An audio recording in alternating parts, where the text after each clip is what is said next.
তো শিল্পী শ্রীমতী পিঙ্কি নাথকে তিনি আমাদের সভাপতি বিলোনিয়ার সঙ্গীত গুরু শ্রী এসেছেন।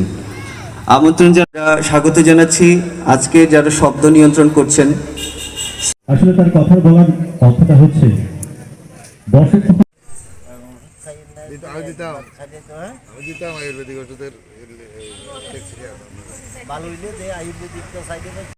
আমন্ত্রণে সাড়া দিয়ে আমাদের বিলোনিয়ার দুখানা নৃত্য গোষ্ঠী পুর পরিষদের মাননীয় পুরপিতা শ্রী নিখিল চন্দ্র গোপ মহাশয়, শ্রী গৌতম সরকার মাননীয় সমাজসেবী বিলোনিয়া, শ্রী যদুগোপাল বৈদ্য সঙ্গীত বিশেষজ্ঞ বিলোনিয়া এবং এই বসন্ত বরণ উৎসব প্রতি বছর আমরা দেখে থাকি, কিন্তু এবারে এই সবুজ কণ্ঠের উদ্যোগে এটাকে একটা আলাদাভাবে নতুন রূপে এখানে উদযাপন করা হচ্ছে।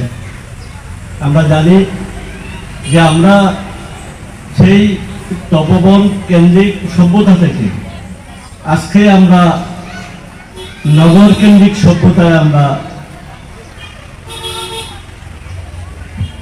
জীবনযাপন করছি, কিন্তু আমাদের সেই তপবন কেন্দ্রিক সভ্যতার দিকে, সেই সংস্কৃতির দিকে আমাদের এখনো নজর রয়েছে। আমরা প্রকৃতি নির্ভর, প্রকৃতি যেভাবে আমাদের রাখতে চায় আমরা সেভাবেই থাকব।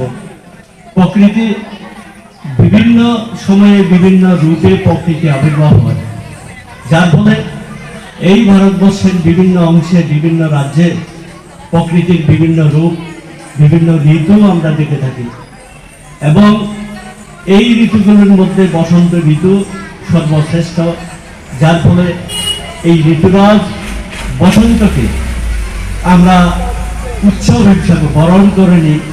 এই ঋতুরাজ বসন্তে প্রকৃতি জেগে উঠে, প্রকৃতি নতুনভাবে সেজে উঠে, সৃষ্টির আনন্দে মেতে উঠে, যে পৃথিবী ধ্বংস নয়, পৃথিবী সৃষ্টি, প্রকৃতি সৃষ্টি করার জন্য আবার নবরূপ ধারণ করে, আর তাকে বরণ করার জন্য আমরা মেতে উঠি।